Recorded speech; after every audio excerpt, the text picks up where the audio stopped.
Paz a vosotros, hermanos. Sean bienvenidos a esta nueva transmisión en la que vamos a estudiar, hermanos, la escuela sabática en esta mañana. Pudieran decir o pensar algunos, bueno, y ahora el hermano, ¿por qué va a dar la escuela sabática a él y por qué en su casa? Bueno, es lógica la pregunta, pero la respuesta, bueno, también es lógica. Me pareció bien dar una opinión, hermanos, para que ustedes, antes de que vayan al templo, pues ya tengan, quizá en la semana usted no pudo estudiar la lección y pues quizá va presionado, puede ser que sea hasta el obrero, el diácono, el pastor, o que sea simplemente el hermano que se reúne, pero que quiere dar una opinión, que quiere dar su opinión respecto a lo que vamos a ver en este día y no se ha preparado, no ha leído, a lo mejor le van a preguntar y está usted nervioso, como en muchas ocasiones, y le sucedía quizá a mi esposa en algún momento, cuando ella iba iniciando, ella se escondía detrás de los hermanos y decía, yo no, yo no, yo no. Y menos pues porque pues no había quizá comprendido todavía. Pero ahora, hermanos, me ha parecido bien pues dar una opinión respecto a la lección de este día, con 1 hora y media de anticipación, 1 hora. Entonces, algunos entrarán a las 10 de la mañana, voy a hacer lo más breve posible, simplemente dar una opinión para que usted lleve ya algo al culto. Algunos empiezan o empezamos a las 11 de la mañana y bueno, pues me ha parecido interesante hacerlo de esta forma. Y bueno, espero, hermanos, que sea de bendición para ustedes. Mientras se van conectando, hermanos, quiero entonar un canto alusivo de uno de los salmos, Salmo 22, verso 1 al 5, y conectado con un pasaje de Mateo 27, verso 46, cuando el Señor Jesucristo está crucificado y Él dice las palabras, Eloí, Eloí, ¿por qué me has desamparado? Y hoy vamos a ver una lección eh, que se titula El silencio de Dios. ¿Por qué Dios calla cuando nosotros tenemos necesidad, cuando tenemos angustia, cuando tenemos problemas? Bueno, ese va a ser nuestra tarea de hoy, nuestro trabajo, hermanos, de 1 hora, hora y media más o menos, en el que vamos a estar platicando de la palabra de Dios. Si usted tiene alguna opinión, hágala también ahí, puede hacerla. Si usted quiere hacer un comentario breve, extenso, como usted desee, y nuestra hermana Alicia, que es mi esposa, nos va a estar ayudando en la lectura de ellos. Bueno, hermanos, sean bienvenidos entonces y vamos a hacer una oración, si me lo permiten, para presentarnos ante nuestro Dios. Dios de todos los cielos, Padre Santo, en esta hora de la mañana te damos gracias, bendito Dios, porque nos has permitido descansar. Nuestros cuerpos, Señor, necesitaban el descanso y nuestros ojos el sueño. Ahora nos has permitido levantarnos, iniciar este día, Padre Dios, esta claridad con bendiciones, porque ya estamos listos, ya estamos ansiando, Padre Dios, estar en el lugar de adoración. Pero en esta mañana vamos a estudiar la palabra, la lección de este día con anticipación, para que nuestro entendimiento, Señor, a lo mejor al estar con nuestros pastores en nuestra congregación, podamos ser mayormente edificados. Bendícenos, Señor, en esta mañana y permite que este alimento de la palabra tuya sea edificante y que nos ayude, Padre Dios, a sentir consuelo si en algún momento en este día estamos sintiendo algún pesar o algún dolor. Padre Dios, como dice tu palabra, enciende tu luz y tu verdad. Enciende tu luz, Señor, no nos dejes en tinieblas. Abre nuestro corazón, nuestra mente, para que veamos, como dice tu Hijo Jesucristo, el que tiene oídos para oír, oiga. Ayúdanos a comprender. Eso es lo que te pedimos con todo nuestro corazón, en el nombre sublime y santo de Jesús, tu amado Hijo, nuestro Redentor. Amén. Amén. Bien, hermanos, les voy a, mientras se siguen conectando algunos hermanos quienes faltan, o que se quieran acercar, algunos estarán cambiándose rápidamente, estarán desayunando para irse ya al templo, estarán preparando su escuela, estarán preparando su Biblia, su cuaderno de cantos. Y bueno, mientras eso pasa, hermanos, ustedes pueden escucharnos en este canto. no está mi hijo, hermanos, y pues bueno, no se va a proyectar nada. Tenemos días porque él está de vacaciones. Pero hermanos, quiero que escuchen este canto. Se titula Dios mío, Dios mío. Así se titula. Cántico número 9. Dios mío, Dios mío.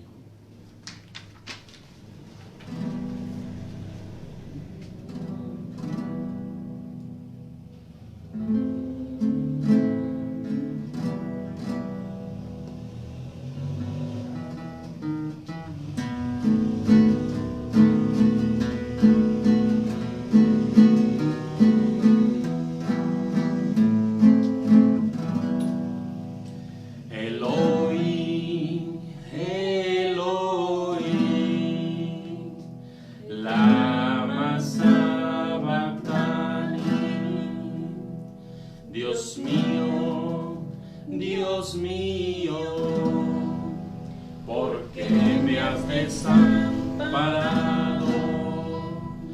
¿Por qué estás tan lejos de mi salud y de las palabras de mi clamor? Dios mío, clamo de día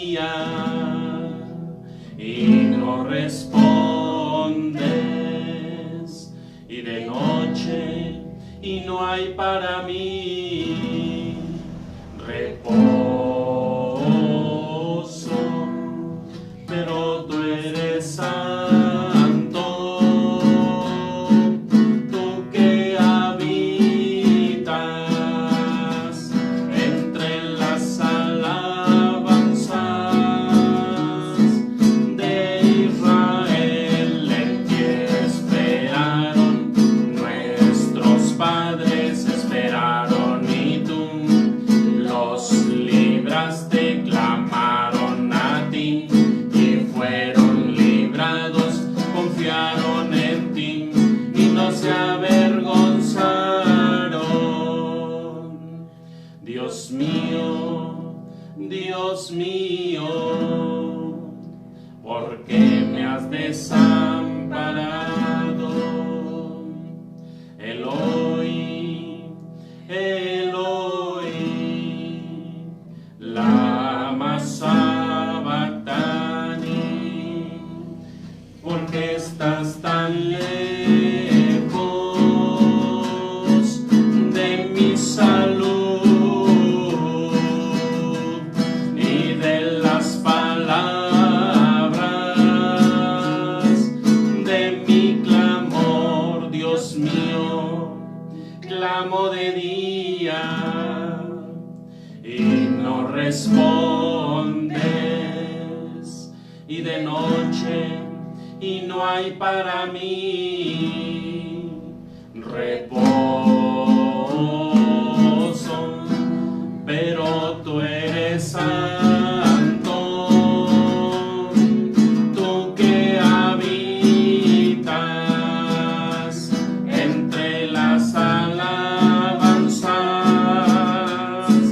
de Israel. En ti esperaron nuestros padres, esperaron y tú los libraste, clamaron a ti y fueron librados, confiaron en ti y no se avergonzaron. Dios mío, Dios mío, ¿por qué me has desamparado? Eloi, Eloi, lama sabactani.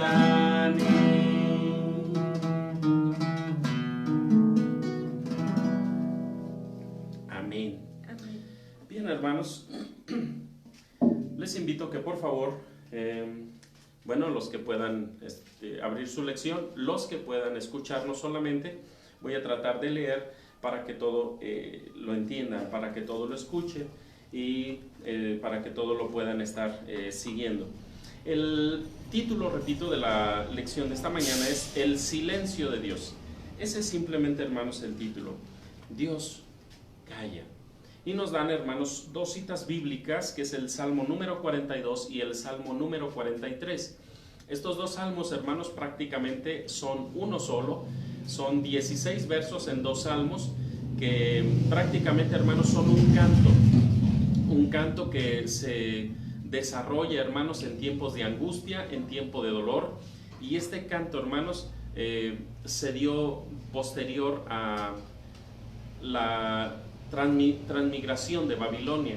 Entonces, ¿cuándo se hace este canto, hermanos? El canto tiene el dolor de una persona que está extrañando lo que es el templo, está extrañando la reunión, la congregación. Y yo creo que, hermanos, ustedes se identifican en cierta forma con lo que hemos vivido, hermanos, no mucho con esto de la pandemia, en el que no se nos permitió, pues por razón de salud, no se nos permitió estar en nuestros templos, estar en nuestros lugares de adoración.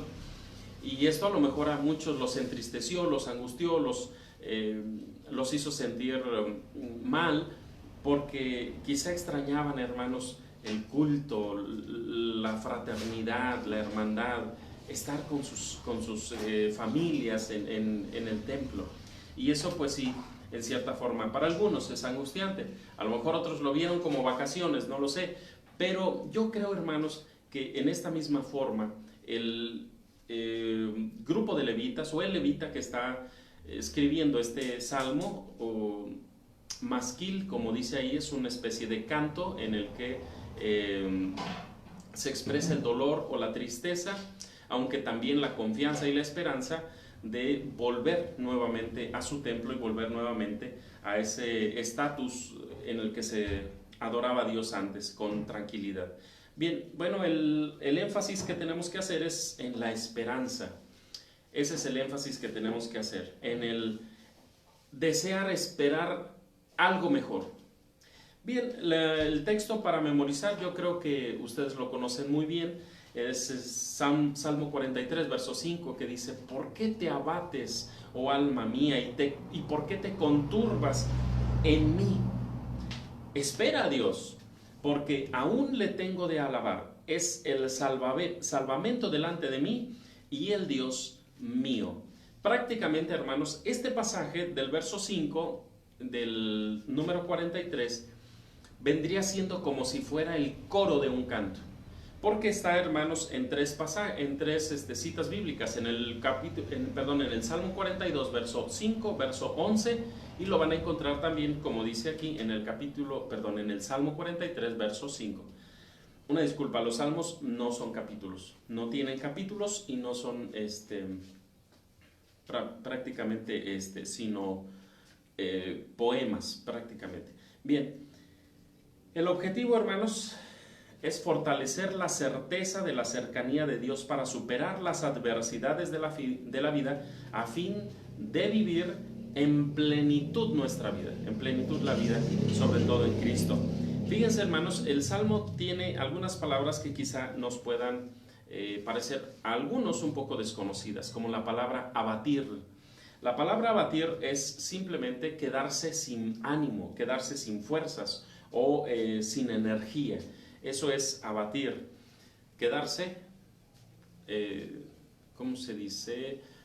Desanimado, apachurrado, ¿sí? Y el segundo es la palabra conturbar. La palabra conturbar significa inquietarse o alterarse por algún suceso desagradable o desgraciado, es decir, algún accidente, alguna situación en la que la persona se altera o se inquieta. Eso es la palabra conturbar. Esperanza es más conocida, pero quiero decir su definición: es confianza en que ocurrirá o se logrará lo que se desea. Es una confianza, es un deseo de un logro. Es más, es la forma positiva de ver las cosas. Bien, entonces, ¿por qué te abates? ¿Por qué has perdido el ánimo, alma mía? ¿Por qué es que te conturbas? ¿Por qué te inquietas dentro de mí? Ten confianza, dice, en Dios, porque aún lo tengo de alabar. Él es mi Salvador, Él es mi salvamento delante de mí y el Dios mío. Eso, parafraseando, sería lo que diría ese pasaje. Bueno, la introducción, hermanos, la voy a leer para ustedes. No tengo auditorio que me pueda ayudar en la lectura, excepto mi esposa, pero para hacerlo ágil voy a leer la introducción rápidamente. Dice: hay tiempos donde nos parece que Dios está lejano. Son circunstancias de la vida en las que resentimos la falta de sentido, cuando el sufrimiento nos golpea una y otra vez, cuando parten las personas que amamos, cuando se frustran nuestros sueños más profundos, cuando el panorama de la vida se torna gris, nuestro amor es herido y se desacomoda el mundo interior. En estas horas el dolor provoca que Dios nos parezca tan distante e indiferente, y entonces los creyentes buscamos su rostro en ferviente súplica, en oración. Pero el desconcierto se aumenta cuando Él nos parece no responde. Es decir, nos parece que no responde. Le hablamos y guarda silencio. Entonces nos preguntamos angustiosamente: ¿por qué calla Dios? La iglesia de Dios y el judaísmo tienen su origen en la palabra que Dios dirige al ser humano. En la Biblia encontramos la permanente exhortación que se le hace al pueblo creyente. Escucha, Israel. Nos dan dos pasajes, Deuteronomio 6:4 y 9:1, donde dice: oye, Israel, el Señor nuestro Dios, el Señor uno es. Y también el pasaje donde dice: oye, Israel, estas son las cosas que vas a guardar, etc. Exhortación que también encontramos, de oye, Israel, encontramos también en boca de Jesús cuando dice: escuchen. En Mateo 4:3, Mateo 13:18, dice el Señor: oíd esto. Pero además de invitar a la escucha, Jesús añadía: quien tenga oídos para oír, oiga. Marcos 4:9. La escucha requiere cierta disposición del oído. De ahí que con frecuencia hay quienes oyendo oigan y no entiendan. Marcos 4:12. El apóstol Pablo afirma de la fe que la fe, o sea, la respuesta a la palabra de Dios, nace de la escucha.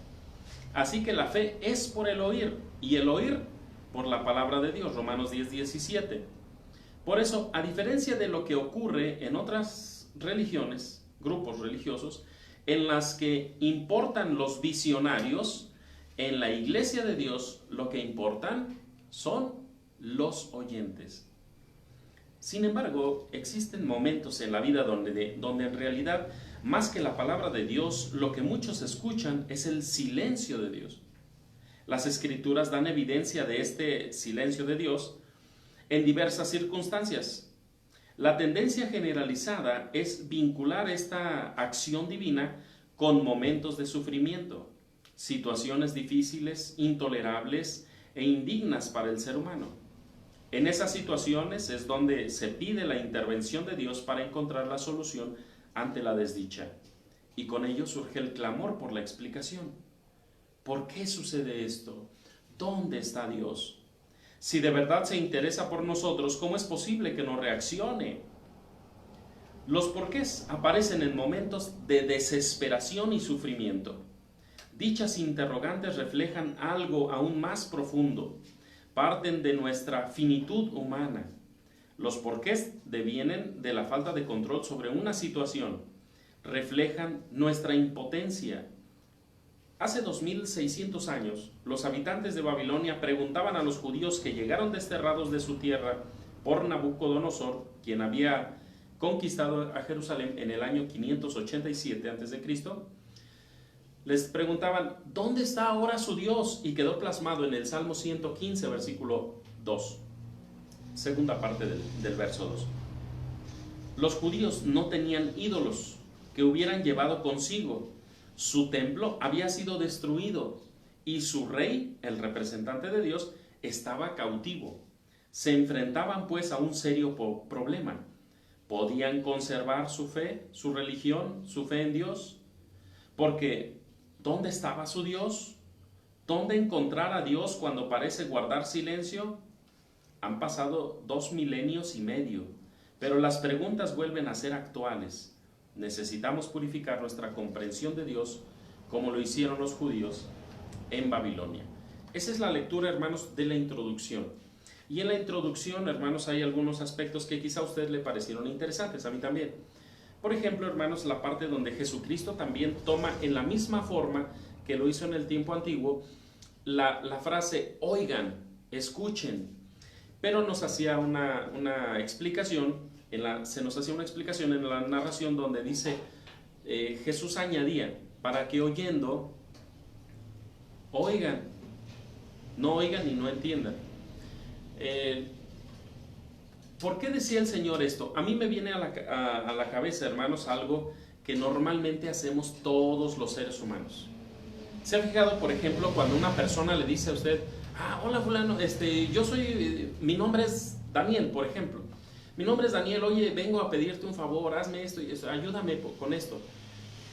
Entonces, la persona, hermanos, a lo mejor nos puede favorecer en algo, o a lo mejor es la plática, a lo mejor me presentaron simplemente a esa persona, pero yo no presto oído, escuché su nombre, pero no presto oído porque no me interesa a lo mejor la persona, y ya después digo, en la plática digo, ¿cómo dijiste que te llamabas? ¿Por qué razón hacemos eso? Porque a lo mejor pensamos, no quiere decir que simplemente ese no me interesa tu vida, tu persona, no. Simplemente, hermanos, en nuestro mismo cerebro, hermanos, nuestro cerebro elimina lo que a él no le parece interesante que quede en nosotros, porque no prestamos mucho interés. Cuando hay algo que nos llama la atención de esa persona, entonces, hermanos, nosotros vamos a aprender no solamente el nombre. Por ejemplo, uno de los datos que pudiéramos ocupar, a lo mejor después se nos hace vergonzoso volver a preguntar el nombre cuando nos lo acaban de decir hace apenas un minuto. El ejercicio que podríamos hacer es repetir su nombre. Hola, mucho gusto. Mira, te presento a Manuel. Hola Manuel, repetir su nombre al momento de saludarlo. Hola Manuel, hola Yadira, hola Miguel, hola Andrea, hola Sandra, hola Miguel. Entonces, en esa misma forma se va a quedar grabado. Bueno, el Señor Jesús hace algo similar. Por eso les dice, el que tiene oído para oír, oiga. Es decir, no solamente deje que pase la información y sea desechada, sino que preste atención, ponga interés en lo que Jesús les estaba diciendo. Esa era la intención. Por eso también el Señor Jesucristo dice, este pueblo de labios me honra, pero su corazón no está conmigo, está lejos de mí. ¿Por qué lo dice en esa forma? No tiene interés, está diciendo. También el Señor está diciendo que para que viendo no vean, oyendo no oigan, y no crean, y no se salven. Cuando está diciendo estas frases, hermanos, simplemente lo está haciendo porque la persona no tiene interés en Dios.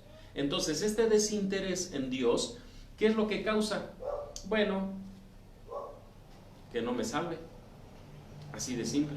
Ahora, ¿la intención de Dios o de Jesús es que el hombre no se salve? No. Su intención es que todo el mundo se salve. Pero no todos tienen interés de Dios, o no un interés genuino. A lo mejor uno con ciertas reservas, o a lo mejor uno interesado. Entonces, el Señor está diciendo de esa forma. Bueno, entre las cosas que nosotros vimos, hermanos, o lo que leímos, entendimos, por ejemplo, cuando son llevados a Babilonia, y en Babilonia les dicen, ¿dónde está su Dios? En cierta forma conocían al pueblo de Israel y también conocían que eran un pueblo alegre.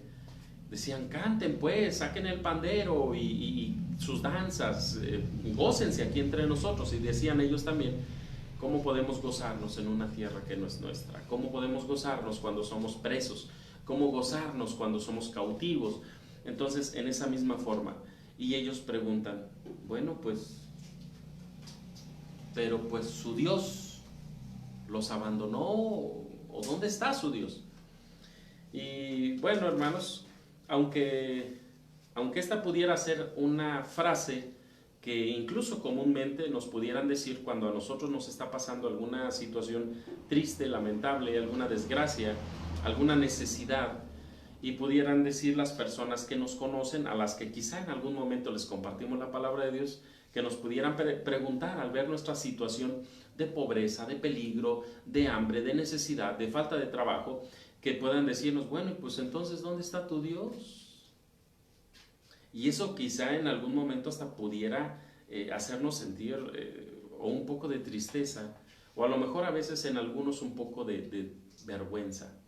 Fíjese bien, estas preguntas nos parece que no tienen respuesta, pero sí, y más adelante se las voy a decir. El análisis, hermanos, bueno, dice que es un lamento de un levita desterrado, el Salmo 42 y el 43, que repito, son uno solo. Dice este salmo, hermanos, que es una elegía, ¿verdad? Dice aquí, los dos salmos forman una unidad, son una elegía. Para quien no conoce la palabra elegía significa una composición poética en la que se lamenta un acontecimiento negativo, una pérdida, una muerte, especialmente la muerte de una persona. Entonces, esa es una elegía, es una composición poética, es una especie de poema, pero de lamento. ¿Como cuál? Bueno, pues tenemos el libro de las lamentaciones. ¿Quién lamenta ahí? Jeremías.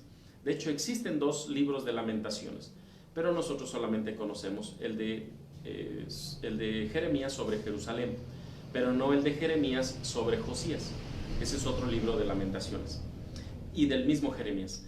Bueno, entonces, en cierta forma, esa es una elegía, un lamento, una composición poética en forma de lamento. Bien, son una elegía motivada por el silencio de Dios y por la lejanía de Jerusalén.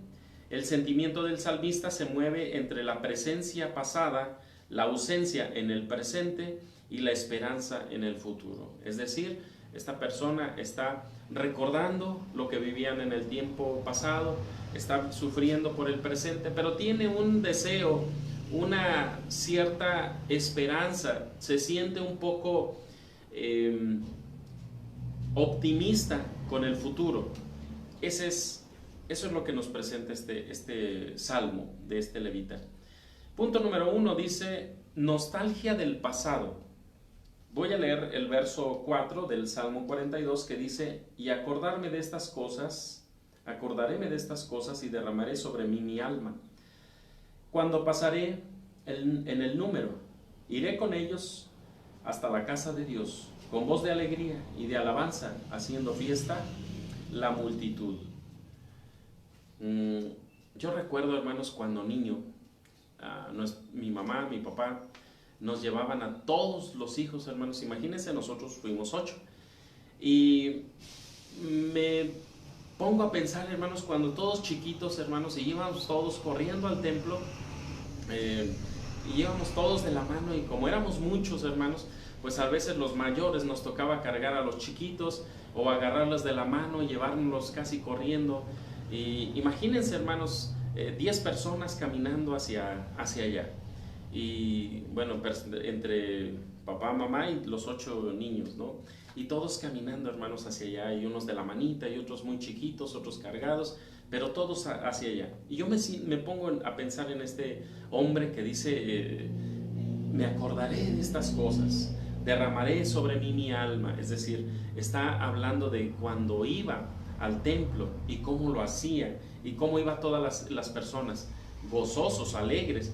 A lo mejor así yo me fijo cuando nosotros íbamos al templo, porque, hermanos, pues también no solamente era estar en el templo, en la presencia de Dios, en la casa de Dios, aprender de Dios, sino que también era convivir con la iglesia, con la familia de la fe, con los hermanos, compartir con nuestros hermanitos, hermanos con los que éramos amigos, a los que no habíamos visto toda la semana. Entonces era un gozo, era una alegría vernos, saludarnos, abrazarnos, todo eso era.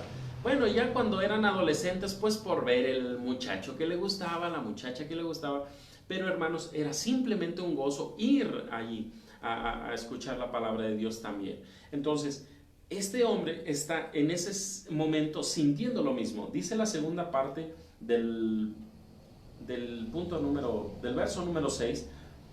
Bueno, voy a leerlo todo. Dios mío, mi alma está en mí abatida. Dice la parte que nos interesa. Acordaréme por tanto de ti desde tierra del Jordán y de los hermonitas desde el monte de Mishar. Recuerda el verso donde dice en el Salmo 133, mirad cuán bueno y cuán delicioso es habitar los hermanos igualmente en uno, es como el buen óleo que desciende sobre la barba de Aarón, y que baja hasta el borde de sus vestiduras, porque era bañado en ese perfume.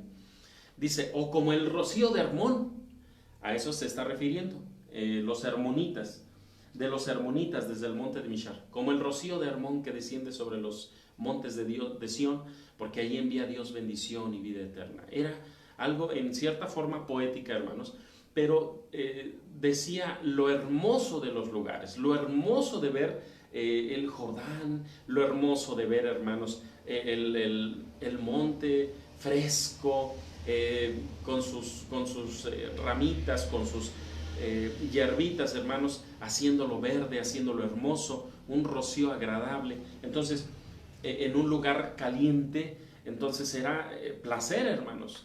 Eso es lo que está añorando, es lo que está recordando esta persona sobre Jerusalén. Bien, dice, los recuerdos se valoran dependiendo, creo que voy a empezar otra vez. El recuerdo del templo y de la felicidad anterior no produce consuelo al salmista, sino un aumento de tristeza y de abatimiento. Cuando hemos perdido algo que nos daba mucho gozo, al perderlo, hermanos, nos da mucha tristeza. ¿Y qué estamos haciendo? Recordando aquello que perdimos. ¿Recuerda usted el dicho que reza de la siguiente forma? Nadie sabe lo que tiene hasta que lo ve perdido. Y eso normalmente se aplica al esposo, a la esposa, al padre, a la madre, al hijo, a la hija, etc. En la pérdida puede ser ya sea el fallecimiento o que simplemente no está con ellos. Por ejemplo, ahorita nuestro hijo está de vacaciones en Morelia con la familia y estamos contentos porque está visitando allá a mi hermano, a mis familias, pero la casa, hermanos, se siente, yo lo siento así un poquito más sola sin él. Me he tenido que hacer amigo de mi esposa. No es cierto. Bueno, en cierta forma, hermanos, ¿qué está sintiendo la persona? Bueno, pues un poco de tristeza, un poco de nostalgia, porque no está la persona, hermanos, que a lo mejor teniéndola aquí a veces, hijo esto, hijo lo otro, y nos regañamos por alguna cosa a veces simple, y cuando no es, ahorita que no está, decimos, ay, mi hijo, ¿cómo lo extraño? Ay, mi hijo, ya me hubiera ido con él acá. Ya hubiera ido acá a la tienda. Ya le hubiera comprado esto. Ya me hubiera pedido aquello. Y estamos recordando esos momentos. Así esta persona está recordando con un poco de nostalgia, ¿verdad? Que es tristeza. Bueno, los recuerdos se valoran dependiendo del momento en que se hacen. Cuando hay la ausencia, se añora o se recuerda lo que teníamos. ¿Qué producen estos recuerdos de los tiempos alegres? Pues más tristeza, más nostalgia. ¿Recuerdan la frase de Jeremías donde dice, lloro y lamento, Rachel no quiso ser consolada? Permítanme, hermanos.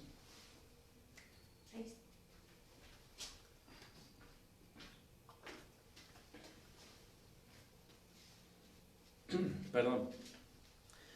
Lloro y lamento. Rachel no quiso ser consolada. ¿Por qué? Porque fallecieron sus hijos, dice ahí. Pero dice uno, Jeremías, a ver, ¿dónde? ¿A qué Rachel se refiere? Porque no existe una Rachel ahí.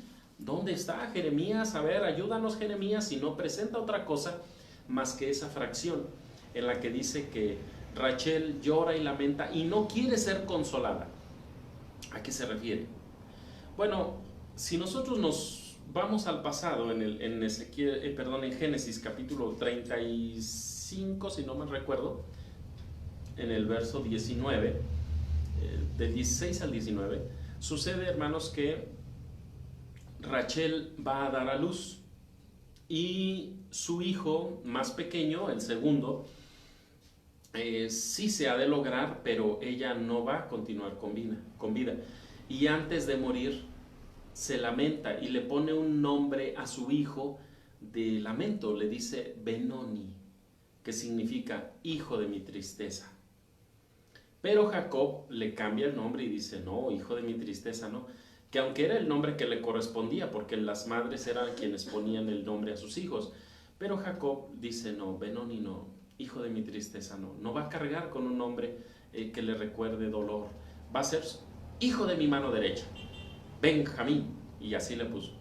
Pero hermanos, más adelante, ¿recuerdan ustedes cuando pierde a José, Jacob? Era un adolescente, unos 17 años, un joven apenas, pero hermanos, sus hermanos lo acaban de tomar preso, lo acaban de vender a los ismaelitas, lo llevan a Egipto y le dicen al papá, oye papá, dice, esto es de tu hijo, porque pues mira, está ensangrentado y desgarrado, una fiera pudo haberlo matado, un león, un oso, no lo sabemos, pero pues aquí está, tu hijo yo creo que está muerto, porque aquí está la evidencia. No parece por ningún lado, tu hijo está muerto. ¿Y qué pasa con Jacob? Dice que se lamenta, llora, y sus hijos y sus hijas van para tratar de consolarlo. Y yo creo que no solamente sus hijos, sus hijas, sus nietos, todo mundo va a tratar de consolarlo, pero dice que él no quiso ser consolado. Él dice, voy a llegar a la sepultura con este dolor. Eso es lo que está diciendo, si no me recuerdo, es el capítulo 37 de Génesis. Y no quiso, dice ahí la escritura, no quiso ser consolado. ¿A qué se está refiriendo? A estos hijos de Jacob y de Rachel. Entonces, Jeremías, ¿qué pudiera estarse refiriendo? Pues a los hijos o a los descendientes de José o de Benjamín, quienes en ese momento estaban sufriendo. Entonces es una forma poética también de Jeremías de decir, Rachel no quiso ser consolada. ¿Por qué? Porque sus hijos estaban yendo o estaban siendo llevados cautivos a Babilonia. Bien, un punto más es el punto número 2. El dolor presente dice del capítulo de Salmo 42, verso 1 al 5, el dolor presente, la lejanía del templo. El salmista experimenta la sequedad mortal de la ausencia. El grito lanzado al viento es un desahogo del dolor que produce la nostalgia. Ustedes, por ejemplo, pudieran poner su mente cuando una persona pierde, ya sea por accidente, digámoslo así, o que asesinan a una persona frente a la familia. ¿Qué hace la persona que está viendo a su hijo, a su esposa, al esposo, a la familia ahí inerte ante su presencia? Pues un grito desgarrador, hermanos, que busca desahogar el dolor que tiene la persona, es el impacto que está sufriendo esa persona. Por eso dice que grita con fuerza. En ese sentido, hermanos, dice este pasaje, o este punto número 2. El grito lanzado al viento es un desahogo del dolor que produce la nostalgia, la tristeza. Las lágrimas son insuficientes para llorar un dolor tan inmenso. Yo, hermanos, a lo mejor, gracias a Dios, en este momento no he sufrido una pérdida similar. Tengo mis padres, tengo mis hermanos, tengo mi hijo, mi esposa, y quizá no puedo comprender el grado, hermanos, de lo que muchos de ustedes pudieran sí haber sentido ya una situación como esta. Y créanme, me entristece, pero no logro comprender todo eso, y aunque no lo deseo, hermanos, sé que algún día sucederá. Pero, hermanos, ¿qué es lo que quiero decir con esto? Que usted que sí a los que lo han sufrido, los que lo han sentido, ya sea con un cercano, hermanos, creo que llorar no es suficiente. Y el que vaya alguien, hermanos, a querer consolarlo, el querer, hermanos, abrazarle, decirle sus mejores palabras, no lo consuelan. No consuelan. Yo creo que no, hermanos. Porque yo he intentado ponerme en los zapatos, he ido a muchos sepelios. He visto, hermanos, personas que han sufrido y he intentado ponerme en sus zapatos. Y lo único, hermanos, a lo que llego de conclusión es que yo ni siquiera tengo las palabras correctas para consolar a esa persona. Y solamente lo que hago, hermanos, es acompañar y abrazar. ¿Por qué? Porque créanme que ninguna palabra ni llanto puede consolar. Me pongo a pensar con Job. Job lo ha perdido todo, pero lo que perdió es secundario, aunque sí perdió una cosa: toda su familia, todos sus hijos. No perdió uno, los perdió todos. Entonces su dolor, hermanos, es muy grande por donde usted lo vea. Aunque su dolor más inquietante para él es lo que él cree que ha cometido. O sea, dice: yo creo que no he cometido ninguna falta como para que Dios me castigue de esta forma. Entonces, sus amigos, hermanos, cuando llegan a consolarlo, ¿se acuerda de las palabras que dijeron para consolarlo? Ningunas, hermanos, ningunas palabras dijeron. Lo vieron en una situación, hermanos, en la que no podían reconocer a Job. Lo ven sentado, hermanos, entre cenizas, en un cenicero ahí. Lo ven sufriendo, hermanos, lo ven. Hermanos, ellos lo ven irreconocible, tanto que rompen sus vestidos. Tierra echan sobre su cabeza, se rapan, y por 7 días ni una sola palabra. Entonces, en esa misma forma, hermanos, yo queriendo ponerme en los zapatos de alguien que está sufriendo de esa forma, hermanos, créanme que yo no tengo palabras, no las encuentro, y siento que serían estorbosas. Mira, ten confianza. ¿Qué? O sea, ¿qué va a traer de confianza? ¿Qué va a traer de paz? Las palabras no ayudan. Y si el lloro, hermanos, mismo, el lamento mismo no sirve, entonces, ¿qué sirve? Pues yo creo que no hay otra cosa como el silencio y un abrazo. Eso es lo que a mí me parece mejor. Pero bueno, las lágrimas son insuficientes para llorar un dolor tan inmenso. El poema habla del sufrimiento espiritual. ¿Cuál es la respuesta del salmista cuando la gente le pregunta: ¿dónde está tu Dios? ¿Qué le responde? Porque 2 ocasiones en el Salmo número 42 le está diciendo: ¿dónde está tu Dios? Y él no tiene respuesta. Vamos al Salmo 115. Y aquí está la respuesta ante una pregunta, o ante esta misma pregunta. Salmo 115, verso 2 y verso 3. Yo creo que ustedes, si lo conocen, el Salmo comienza diciendo: no a nosotros, oh Señor, no a nosotros, sino a tu nombre da gloria. Dice el verso 2: porque dirán las gentes, dirán los que no conocen, ¿dónde está ahora su Dios? Y la respuesta de este salmista dice: y nuestro Dios está en los cielos, y todo lo que Él quiso, lo ha hecho. Así de fácil. Nuestra respuesta es: ¿dónde está Dios? Pues nuestro Dios está en los cielos. ¿Y por qué no te responde? ¿Por qué no te ayuda? ¿Por qué no te fortalece? ¿Por qué no te saca de este aprieto, de esta angustia que tienes? Su razón tendrá. Yo me pongo a pensar, hermanos, cuando Sadrach, Mesach, Abednego, o Ananías, Misael y Azarías, que eran los amigos de Daniel en Babilonia, cuenta el registro bíblico, hermanos, que estas personas les dicen, porque las vieron que no adoraron la imagen que había hecho Nabucodonosor, una imagen alta de oro, y les había dicho: si ustedes no adoran la imagen, cuando suenen todos los instrumentos musicales, cuando empiece la banda a tocar, si no se hincan ante esta imagen, van a morir. Para pronto, hermanos, toda la nación, todos los reunidos, hermanos, apenas se oyó el conjunto musical o los instrumentos tocando y todo el mundo de rodillas excepto 3 personas. Y yo me imagino que hasta 4.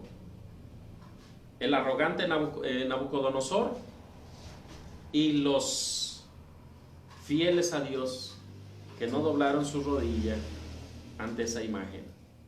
Sadrach, Mesach, Abednego, o Ananías, Misael y Azarías. Y la gente al verlos, hermanos, dicen, estos ¿por qué no se hincan? ¿Por qué no lo hacen? Y van y le dicen a Nabucodonosor, aquí hay tres personas que no se han doblado sus rodillas y estas personas son desobedientes, son israelitas, son de los judíos, tráiganmelos. Y cuando se los llevan a la presencia de Nabucodonosor, enojado les dice, ¿ustedes por qué no se arrodillaron? Pues porque creemos en Dios, en el Dios creador, no en una imagen. Eso no puede salvar. Si ustedes no se hincan, yo mismo, dice, los voy a matar. Es más, van a ser echados a un horno de fuego. Pues hazlo. Pero no tienen miedo que van a morir simplemente por no arrodillarse. Pues no vamos a hacerlo.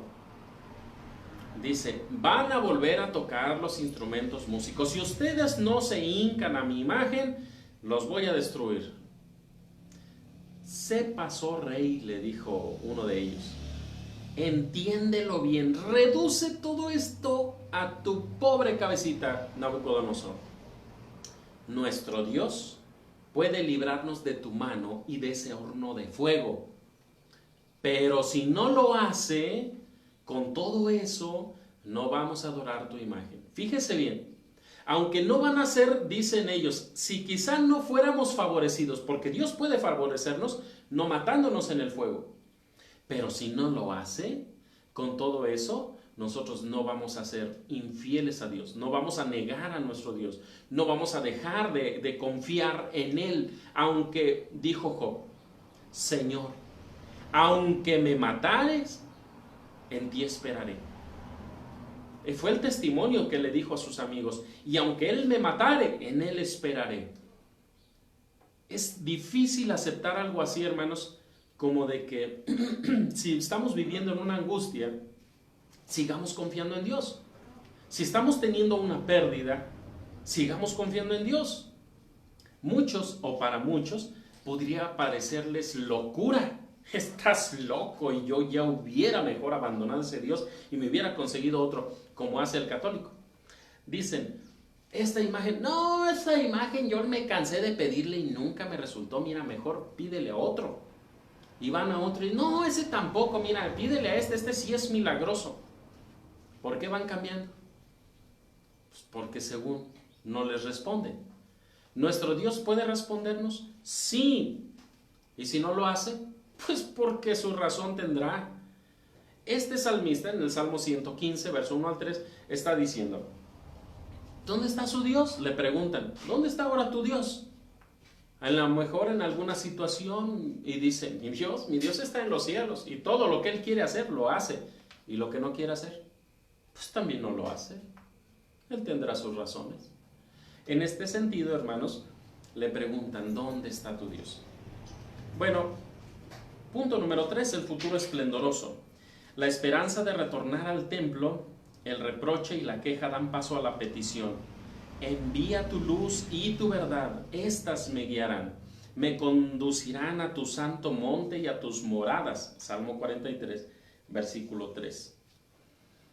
Se da cauce al dolor presente hacia la esperanza y un propósito en el futuro. ¿En qué se basa la esperanza de cambio del salmista? Es muy simple. Pues porque nuestro Dios sí existe, porque nuestro Dios es un Dios vivo. Nuestra esperanza, hermanos, es segura. Es decir, ¿en qué se basa la esperanza de cambio del salmista? Conoce que la aflicción no es para siempre. ¿No dice hasta un dicho? No hay mal que dure 100 años, ni enfermo que los aguante. No hay mal que dure tanto tiempo. Este salmista es, en ese sentido, yo me imagino, hermanos, aunque está sufriendo, aunque está añorando el pasado, pero está sintiéndose o está tratando de irse fortaleciendo su confianza más en Dios. Por eso, ¿en qué se basa su esperanza? Pues en que adora a un Dios vivo, cree en un Dios vivo, en un Dios verdadero. Y si es, vamos a decir así, exigente, podríamos decir, pues si nos sacó de Egipto, ¿cuánto tiempo estuvimos allá? 4 siglos de angustias. Bueno, no todo fue angustia, pero tanto tiempo allá. Las familias, todo el tiempo que estuvieron allá, de esclavos, angustiados. Pero Dios los sacó. Y cuando los sacó, hermanos, no tenían que comer en el desierto. Y les dio maná, les dio un alimento. Y cuando tuvieron sed, les dio agua. Y cuando quisieron carne, pues les dio carne. O sea, ante toda situación, nada más es de echar a reflexionar su mente. Dios no nos ha dejado. Y aunque ahorita vivamos en una angustia, en una situación difícil, jamás ha dejado Dios a su pueblo. Jamás lo ha dejado. Entonces, ¿en qué basa su confianza? En que tiene un Dios verdadero, en que tiene un Dios vivo, en que tiene un Dios creador suyo, que ha estado todo ese tiempo sustentando, ayudando, guardando. Entonces, en eso basa su esperanza de cambio. Un mismo canto, punto 4, un mismo canto cierra cada uno de los tiempos. Por ejemplo, en el verso 5 dice: ¿por qué te abates, oh alma mía, y te conturbas en mí? Es lo que yo les comentaba hace un momento, que parece ser el coro de este canto de 16 versículos. El verso 5, el verso 11 y el verso 5 del siguiente salmo, que es el 43, dice: ¿por qué te abates, oh alma mía, te conturbas en mí? Espera a Dios, porque aún lo tengo de alabar por las saludes de su presencia. Verso 11, ¿por qué te abates, oh alma mía, y te conturbas en mí? Espera a Dios, porque aún le tengo de alabar. Es el salvamento delante de mí y el Dios mío. El verso 5, ¿por qué te abates, oh alma mía, y por qué te conturbas en mí? Espera a Dios, porque aún lo tengo de alabar. Es el salvamento delante de mí y el Dios mío. Ya hasta creo que se lo han de haber aprendido.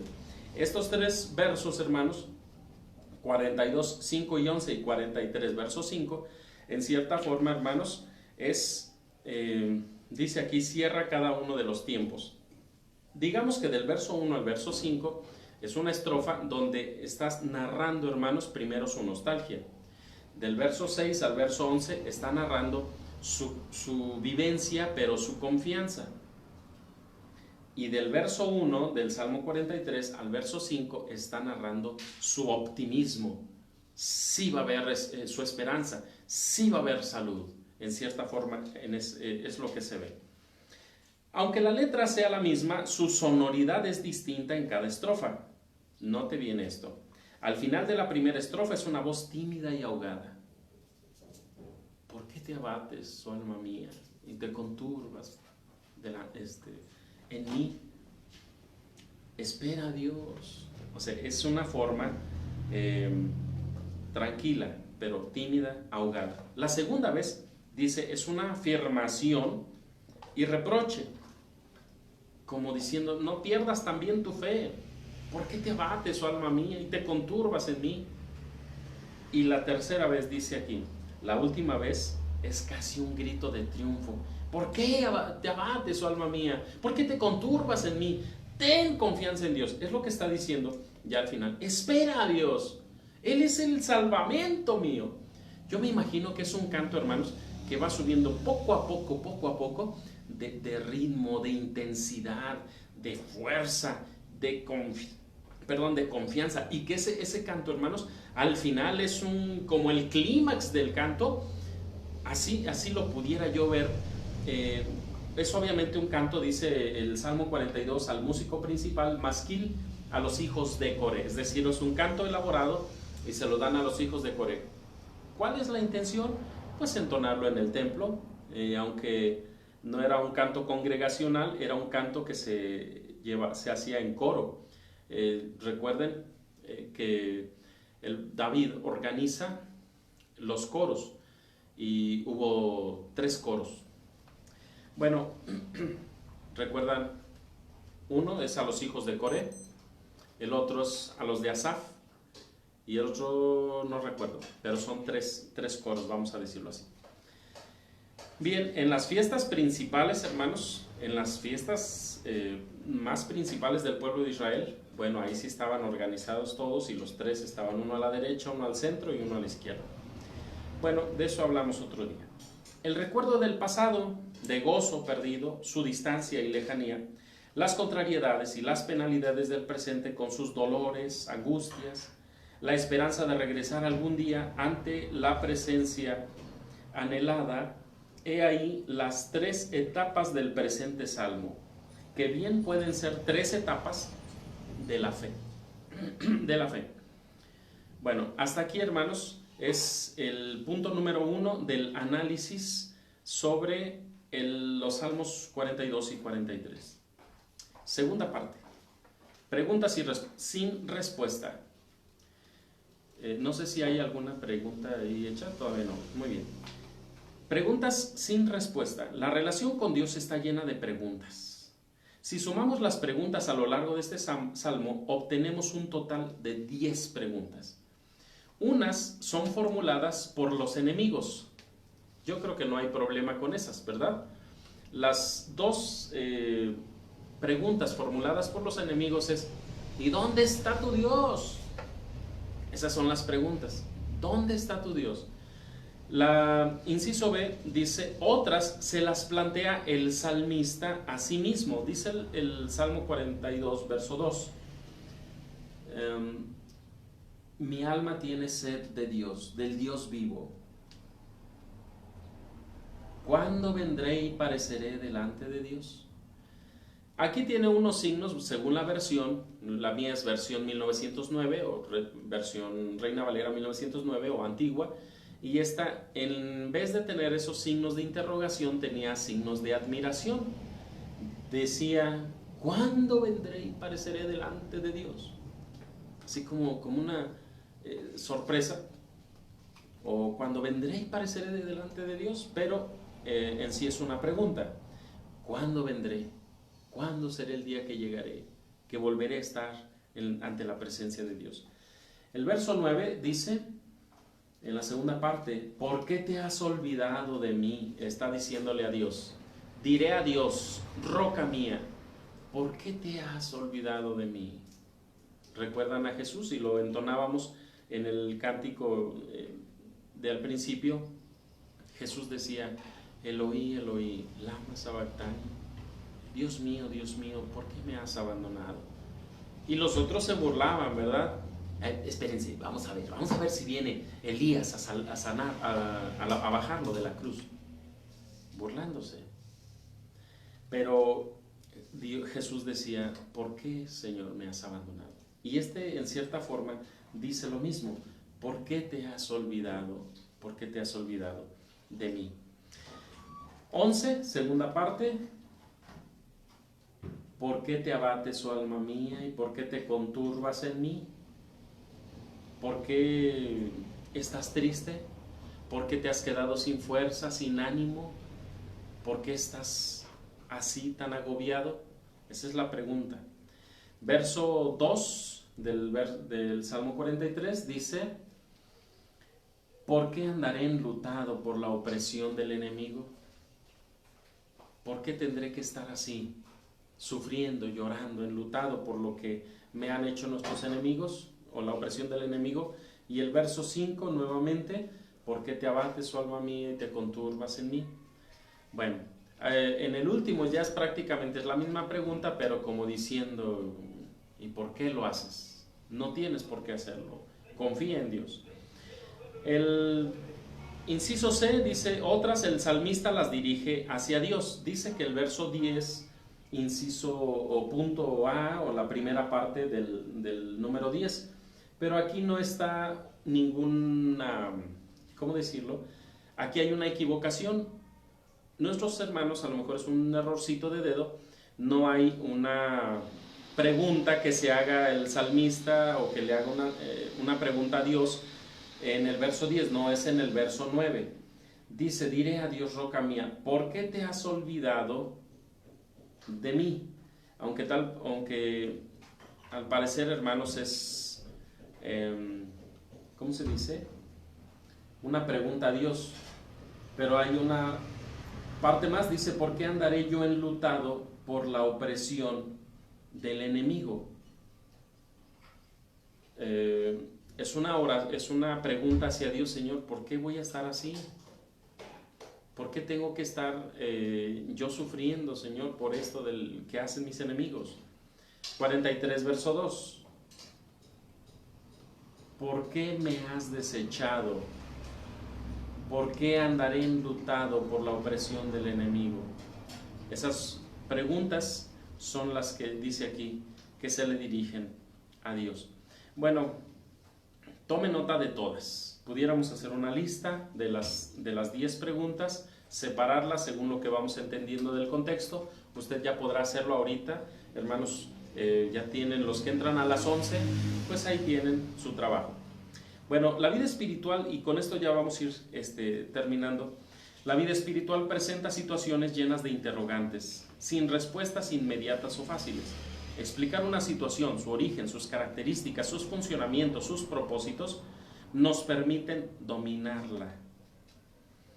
Por ello, la falta de explicación y conocimiento implican carencia de control.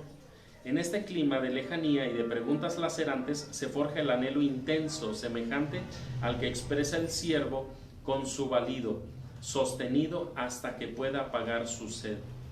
El animalito, bueno, pues igual que muchos animales cuando tienen sed, hermanos, por ejemplo, yo me pongo a pensar en las vacas, en los borregos, hasta los mismos pollos, hermanos.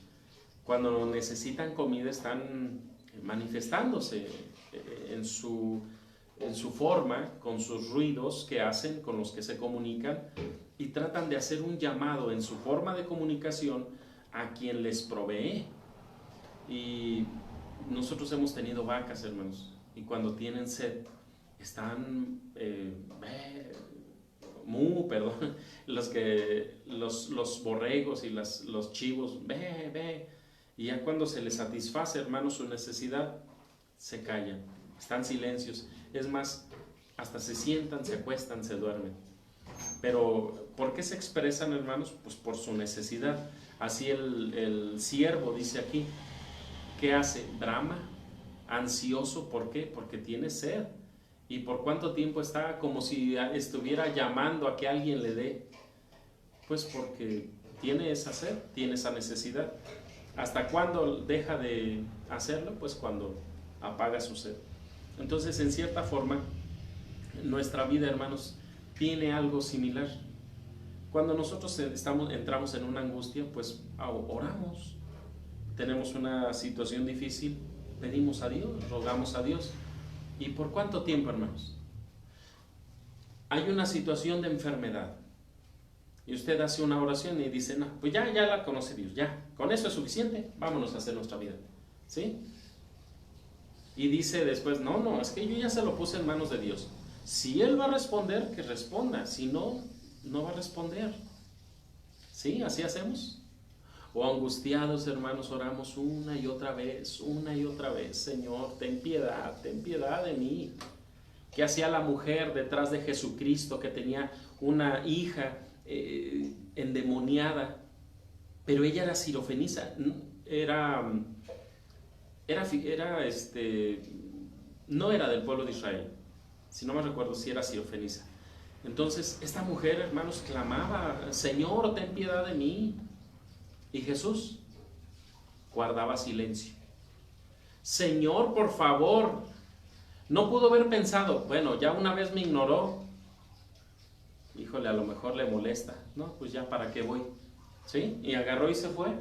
No, tenía necesidad. Y en su insistencia, hermanos, conmovió a los discípulos. Y los discípulos, Señor, le dicen, Señor, ya, hazle ese favor a esta mujer, ya para que se calle y se vaya. no se conmovieron del corazón. Señor, ya para que se vaya. Pero Jesús se voltea y le dice, a ver, mujer, ¿qué quieres que haga? Señor, tengo mi hija que está endemoniada y sucede esto, pasa esto, así y así.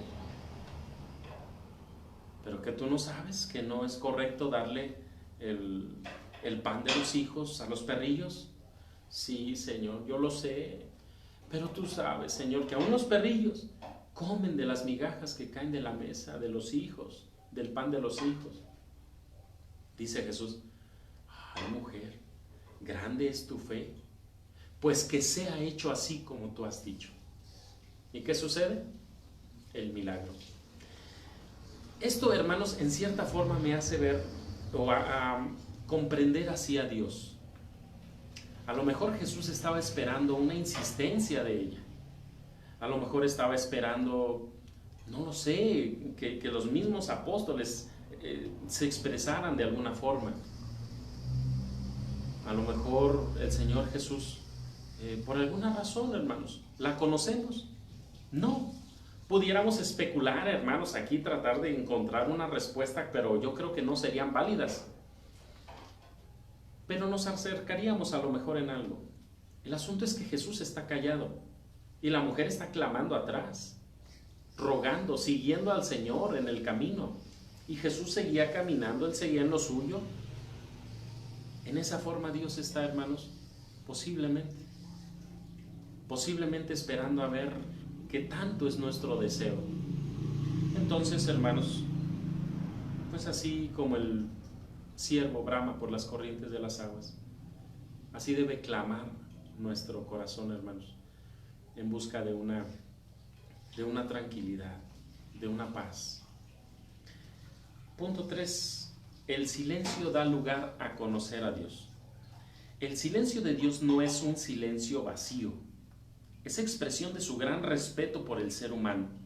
Él respeta lo que tenemos que decirle y deja que nos expliquemos hasta el final, es decir, nos escucha. Nosotros posiblemente, hermanos, en muchas ocasiones seremos imprudentes y no oímos.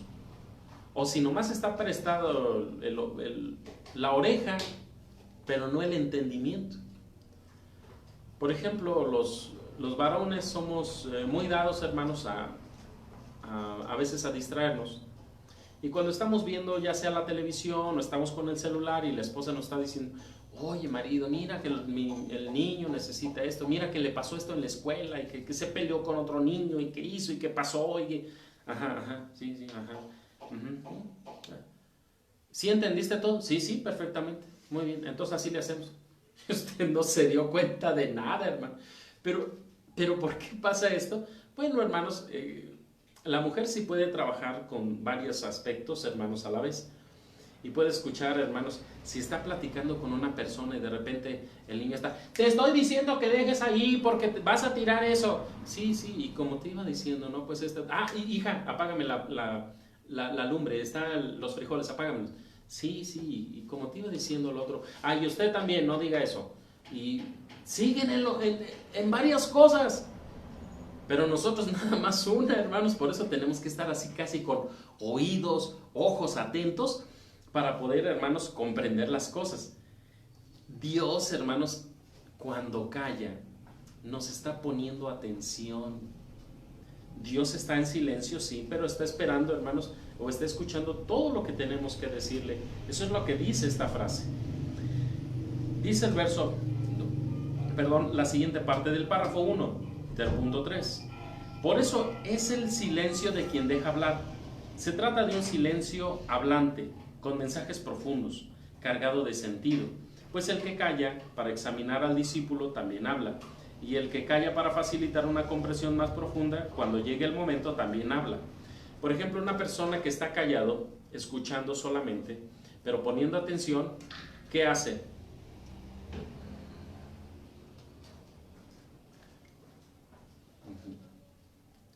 ¿Qué está haciendo? Con sus facciones, con su rostro, con sus movimientos de sus manos, está o acertando, o a veces hasta una sonrisa, cuando está diciendo algo que le parece gracioso. o algo que le pudiera parecer que no está en lo correcto la persona que está hablando, a lo mejor es... Pero el rostro, hermanos, si la persona está expresando algo, quiere decir que está en la plática, en el diálogo. Pero una persona que está ausente, hermanos, es como si la persona, usted ha visto personas en la calle que van caminando y hablando solos, sí, como te iba diciendo, no, pero dicen, este hombre está loco, va hablando solo.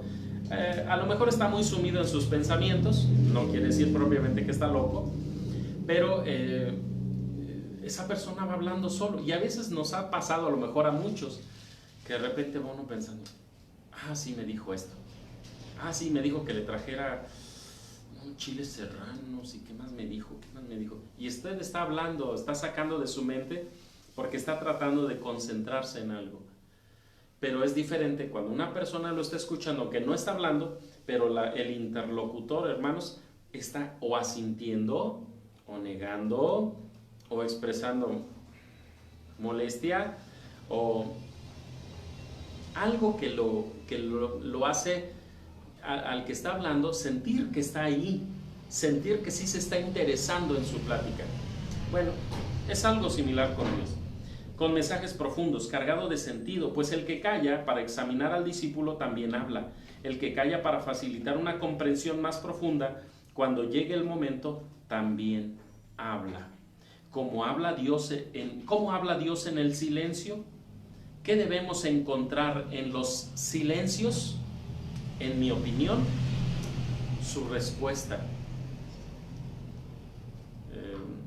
Hay veces que estamos platicando con una persona tanto, y estamos platicando nuestras angustias que pero puedo hacer esto, ¿verdad? Y si hago esto y esto, no, sí, cómo me ayudó a platicar contigo. Y a lo mejor la otra persona no me estuvo, o no le entendió, pero ahí estaba escuchando y dice, me ayudó mucho platicar contigo. Ya tengo la respuesta. Gracias, nos vemos, adiós. Entonces, ¿qué se necesitaba? Alguien presente que escuchara, no dio el consejo, pero encontró la respuesta. ¿Me explico? Entonces, ¿cómo habla Dios en el silencio? ¿Y qué debemos encontrar en los silencios? Primero, la presencia de Dios y la ayuda de Dios, en mi opinión. Punto 2 de la fracción 3. Reflexiones y además de la palabra, no deberá también el ser humano estar en disposición de escuchar el silencio de Dios y sobre el sentido que tiene para el creyente. ¿Por qué el silencio puede escarbar más hondo en el alma humana? Bueno, pues porque está sacando, hermanos, lo que tiene adentro, lo que quiere expresar. Y al irlo sacando, hermanos, van saliendo más argumentos, más palabras, y que le ayudan a estar moviendo sus neuronas, y le ayuda también a encontrar la respuesta. Un ejemplo, hermanos, que a mí se me hace sencillo. Cuando yo estudio la escuela, hermanos, sabática, le entiendo, la comprendo, y yo digo, estoy listo. Pero a la hora de explicarlo, hermanos, a veces estoy hablando y me viene un argumento, me viene otro, me viene una frase bíblica, me viene un texto bíblico, me viene un ejemplo, así, hermanos, porque está uno sacando. Entonces, en esa misma forma, nos ayuda a hablar, orar, pedir a Dios. Por eso la oración, hermanos, en la iglesia de Dios es muy importante. Es más, déjeme decirlo, es hasta vital, porque fortalece la oración, la fe de los creyentes. Espera en Dios, aún le alabaré. Punto número 4 o fracción número 4 de esta lección y última.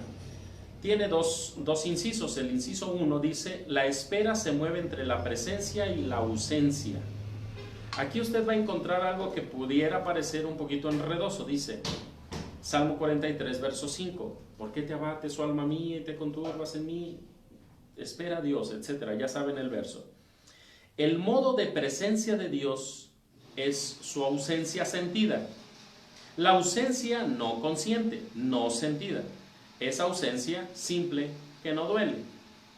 La ausencia sentida es un modo de estar presente a la conciencia, causando ansia y dolor.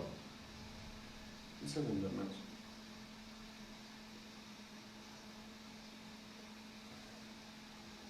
Es un comentario de un hombre llamado Alonso Carniti.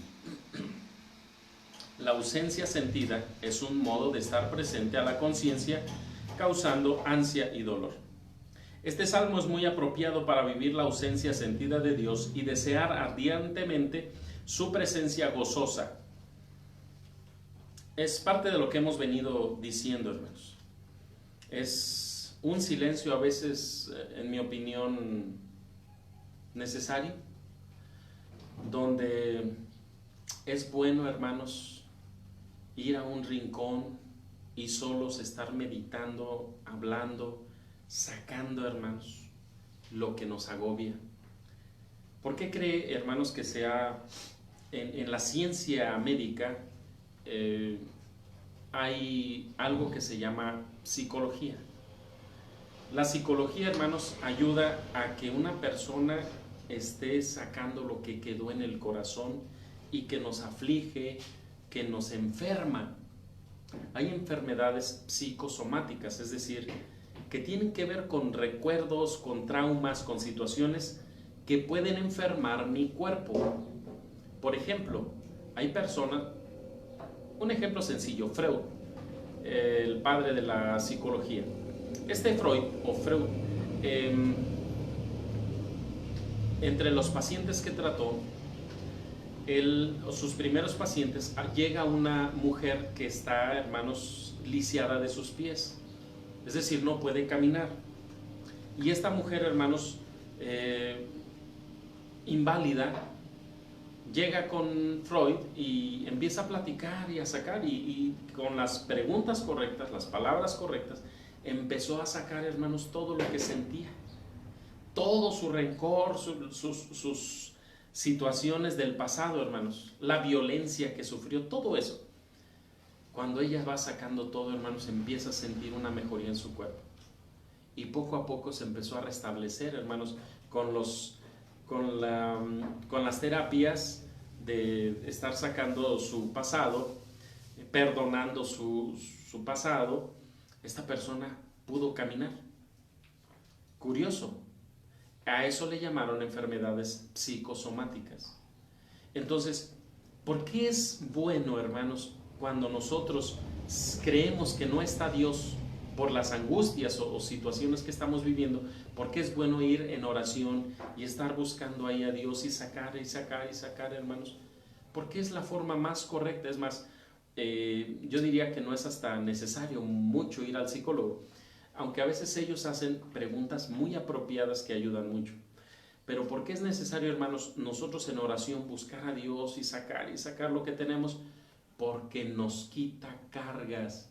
Porque nosotros, hermanos, a veces cargamos pesos pesados, hermanos, de pecado, de angustia, de lo que usted quiera, pero lo cargamos, hermanos, y nos enferma. Y cuando nosotros en oración estamos platicándoselo a Dios: Señor, mira, tú sabes, y tú sabes que yo no tengo fuerza para eso, es más, ni ánimo. ¿Cómo puedo hacer, Señor, para esto? Ayúdame tú.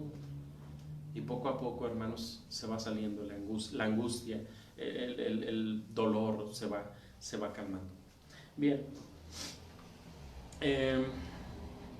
este salmo es muy apropiado para vivir la ausencia sentida de Dios y desear ardientemente su presencia gozosa.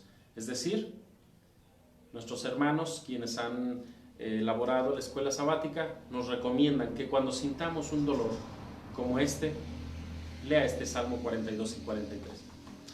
Punto 2. La fe no termina con el desahogo, sino en la convicción de alabanza. Reconoce que Dios merece la gloria no solo por llenarnos de placeres, sino porque en el dolor su presencia da sentido y fortaleza. Cuando nosotros estamos bien, no tenemos nada, no estamos enfermos, no nos falta nada, hermanos, pues entonces, ¿qué hacemos? Hasta olvidamos a Dios.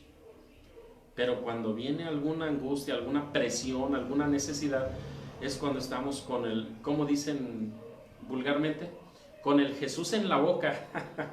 Entonces, así también, hermanos, nosotros, ¿para qué nos sirve? ¿En qué nos beneficia?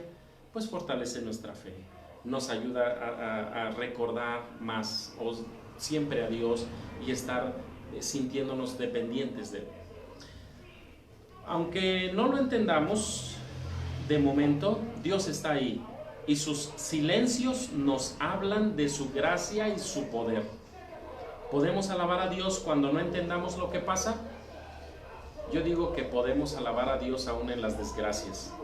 Y el ejemplo más grande, hermanos, yo creo que ni mi fe, con todo respeto lo digo, y sé que la de muchos otros, pero yo lo digo por mí, creo que mi fe no llega a la fe de Job,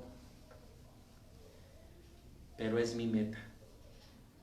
Mi fe yo creo que no llega a la fe de Jesús, pero es mi meta. Quiero que usted también se ponga metas como esas, hermanos, que su fe lo ayude a acercarse más a Dios y a confiar plenamente en Dios. Tanto que diga usted como dijo Job, después de sufrir todo lo que estaba sufriendo, por la pérdida de su familia y de todo lo que poseía, por la pérdida de su salud, por el dolor en el que sufría, hermanos, y tenía que rascarse con una teja su piel, hermanos, para a calmar el prurito, la comezón. Y él todavía dice, y aunque me matare, en él esperaré. Que así crezca nuestra fe, nuestra confianza de que Dios está a nuestro lado.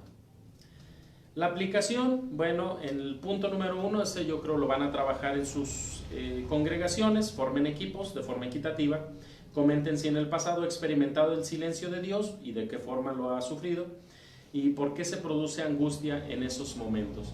Porque, hermanos, cambia nuestro estatus, cambia nuestra situación. Y hay un momento de los que recuerdo, hermanos, son dos. Uno cuando muere mi abuelito, el papá de mi papá. Hermanos, todo el día estuvimos lejos de la casa donde vivíamos con mi abuelito. Estábamos en casa de mis otros abuelitos. Y todo el día nos desentendimos de él. Mi abuelito en la mañana se sentía mal, pero le dijo a mi papá, papá, pues no vayas, ve otro día. Dice, no, hijo, es que tengo la responsabilidad de entregar este trabajo. Está bien, papá. Y él iba a trabajar a un cerro. Y cuando llegamos, hermanos, eran las 10, 11 de la noche ya. Y no estaba, mi abuelito siempre dejaba su plato, su vaso encima de su plato en el lugar donde él comía. Y no estaba el plato. Y dije, ay, pues lo lavaría mi tía Emma, pero mi tía tampoco estaba. Y híjole, pues entonces, ¿qué pasaría?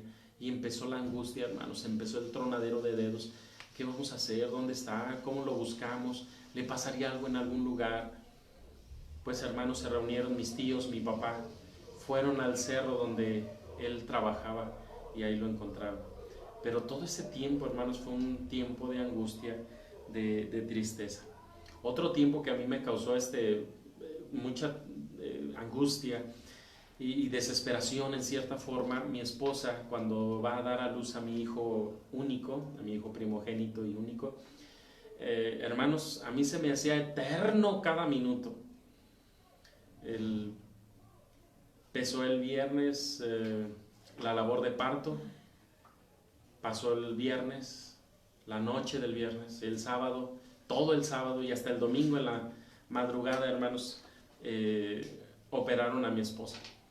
Y me angustiaba, hermanos, porque pues salían y no daban informes de mi esposa, y yo como padre pues me angustiaba por su salud de mi esposa y de mi criatura. Yo dije, ¿qué pasa? Nadie dice nada. Y pues no me daba ni hambre, hermanos. Me ofrecían los hermanos, hermano, no, gracias, hermano. Y mi familia, hijo, una torta. No, no, gracias, no, ni quería desconcentrarme, como si yo estuviera ayudando. Y llegaba mi suegra y las familias de mi esposa, Daniel, mira, come. No, no, gracias, guárdenmela, ahorita me la como. Y hasta cuando amaneció el domingo, hermanos, entonces sí, me sentí aliviado, tranquilo. Su esposa, bien. Su hijo, bien. Gracias a Dios. Entonces volvió Daniel en sí. Ya mis hombros, hermanos, que estaban hechos piedra, pudieron relajarse. Entonces, momentos como estos, hermanos, yo estuve, ay, Dios mío, que no pase nada, Señor, esto. Entonces, ¿por qué se angustia uno?